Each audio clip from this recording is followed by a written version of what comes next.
With many developers clamoring to get their games on Switch, the consumer is often left to play the waiting game. Such has been the case with recent titles like Moonlighter, Dark Souls Remastered, Dragon Ball FighterZ, and the upcoming Dragon Quest XI. All of these have or will be released on other consoles before the Switch, sometimes months before, like Dark Souls Remastered and DBZF. Being the newest console out, it makes sense that this is happening. Likely these games and other examples were already in development before the Switch was available, or perhaps the developers just didn't have the toolkits they needed in order to complete the Switch versions of these games. Now this is unavoidable and the delays are truly not that long, but it does have some level of consequence, especially for those who may own multiple consoles. The long-awaited and much-hyped Dragon Quest XI is releasing in the US on September 4th for PS4 and PC. It is a sweeping JRPG epic that goes back to familiarity and genre roots after experimenting with an MMO style for Dragon Quest X.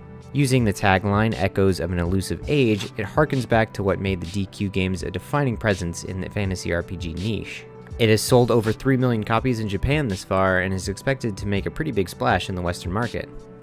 And so with the risk of sounding cliche or obvious, this is the type of game I want to play on Switch. After such a wonderful experience with Octopath Traveler, I've been waiting for another deep JRPG on the Switch to invest in. I have previously played through a few of the Dragon Quest games and have always loved the art style of Akira Toriyama, so this is for sure in my wheelhouse. So now comes a tough decision. Do I go with the immediate satisfaction of picking this up on PS4, or do I delay it by waiting to what sounds like 2019 to play on Switch? There are pros and cons to both decisions, and it is not one that I've come to realize the answer to. The portability and ease of access with the Switch seems to lend itself very well to this type of game.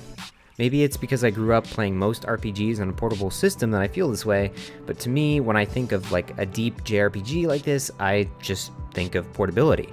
And Dragon Quest XI actually was out on 3DS in 2017 in Japan, so it actually is a little odd that they don't have it ready for the Switch. Regardless of any of that, it's still going to perform very well on the PS4, and eventually when it does come out on the Switch, it'll perform very well there. What are your thoughts on making decisions like this? Have you had to do it recently with any Switch releases? Please let us know in the comments.